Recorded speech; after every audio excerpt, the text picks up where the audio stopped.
दंतेवाड़ा से खबर, जहां शाह की नक्सलियों से अपील, सभी नक्सली भाई हथियार डाल दे और मुख्यधारा से जुड़ जाए। अमित शाह ने खुद ये अपील की है दंतेवाड़ा पहुंचकर और कहा है कि ये सब छोड़िए, आतंक छोड़िए और मुख्यधारा से जुड़िए। नक्सली मरता है तो किसी को खुशी नहीं होती है। ये कोई खुशी की बात नहीं है कि लोग मारे जाते हैं। वो जमाना गया जब यहाँ गोलियां चलती थी। अब कोई नक्सलवाद से नहीं जुड़ रहा है। विकास के लिए हथियार की जरूरत नहीं है, विकास के लिए शिक्षा की जरूरत है, अच्छे स्वास्थ्य की जरूरत है। नक्सल मुक्त गांव को 1 करोड़ रुपए दिए जाएंगे। केंद्रीय गृह मंत्री अमित शाह ने बड़ी घोषणा की है, जो गांव नक्सल मुक्त होगा उस गांव के विकास के लिए 1 करोड़ की राशि दी जाएगी। देखिए, बंसल न्यूज पर शुरू से ही आपको हम बता रहे हैं कि अगर दंतेवाड़ा आएंगे अमित शाह तो बड़ी घोषणा कर सकते हैं। एक बड़ी घोषणा मंच से केंद्रीय गृह मंत्री अमित शाह ने की और कहा है कि नक्सल मुक्त गांव को गांव के विकास के लिए 1 करोड़ रुपए की राशि दी जाएगी। इस राशि से इन गांवों में स्कूल बनेंगे, अस्पताल खुलेंगे और ग्रामीणों का विकास होगा। बहनों, किसी को कोई मारना नहीं चाहता। कितने भी काम किए हो, हथियार डाल दो, मेन स्ट्रीम में आ जाओ, मुख्य धारा में आ जाओ, आपका पूरा संरक्षण भारत सरकार और छत्तीसगढ़ सरकार करेगी।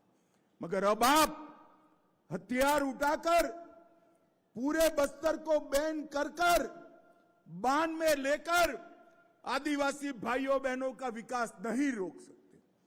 हथियार डालकर शरण में आ जाइए, आप भी विकास की प्रक्रिया में हिस्सेदार होइए। इसके लिए आज मैं मनपूर्वक अपील करता हूं। जो गांव हर नक्सली को सरेंडर कराएगा, वो गांव को नक्सल मुक्त घोषित कर 1 करोड़ रुपया की विकास राशि हम देंगे। चलिए, रजत वाजपेयी हमारे सहयोगी इस खबर पर लाइव जुड़ चुके हैं, उनसे जानकारी लेंगे। रजत, केंद्रीय गृह मंत्री अमित शाह का दंतेवाड़ा आना और एक बड़ी घोषणा करना कि जो गांव नक्सल मुक्त होगा उसे 1 करोड़ रुपए दिए जाएंगे, कैसे देखते हैं आप? किस तरह से विकास होने वाला है आने वाले समय में? इस आयोजन में शामिल होकर देखिए, शाह के प्रवास की अगर बात की जाए तो 3 चीजें बहुत मेजर हैं। एक तो उन्होंने ये कहा है कि अगर कोई पंचायत अपने आप को नक्सल फ्री घोषित करती है तो उसे 1 करोड़ रुपए मिलेंगे विकास के कामों के लिए। इसके मायने यह कि केंद्र और राज्य सरकारें जो विकास का पहिया दौड़ा रही हैं, इसके अलावा पंचायत में जो बेसिक कम्युनिटीज की कमी होती है उसकी फुलफिलमेंट के लिए ये रकम होगी। इसके अलावा अगर बात की जाए तो नक्सलियों के बड़े काडर को शाह ने धमकाया है और जो निचले स्तर पर काम करते हैं उन्हें पुचकारने का काम किया है। उन्होंने कहा है कि हथियार छोड़कर मुख्य धारा में आए, उनकी सुरक्षा की पूरी जिम्मेदारी सरकार की होगी, उनके रिहैबिलिटेशन की पूरी जिम्मेदारी सरकार की होगी। कोई प्रधानमंत्री के शासनकाल में किसी को किसी से डरने की जरूरत नहीं है, ये भरोसा उन्होंने दिलाया है।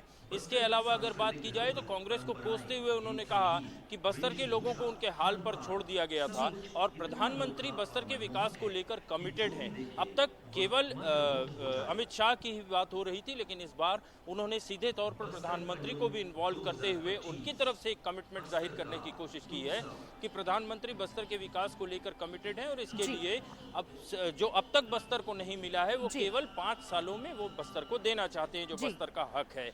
और इसके अलावा तीसरी मेजर जो है वो उन्होंने ये कहा है कि शांति बहुत जरूरी है, तभी विकास संभव है और विकास के लिए जरूरी है कि जो बंदूक हाथ में थामे लोग हैं वो सरेंडर करें और नक्सलियों के पत्र पर किसी भी तरीके की कोई टिप्पणी न करते हुए उन्होंने एक तरीके से साफ कर दिया है कि माओवादी संगठन जो बस्तर में सक्रिय है उससे किसी भी तरीके की कोई बिल्कुल, तो बड़ी बातें उन्होंने कही है। अब उम्मीद करते हैं कि नक्सलियों को भी इस कमिटमेंट से कुछ समझ आए और वो भी मुख्य धारा से जुड़ने का फैसला ले।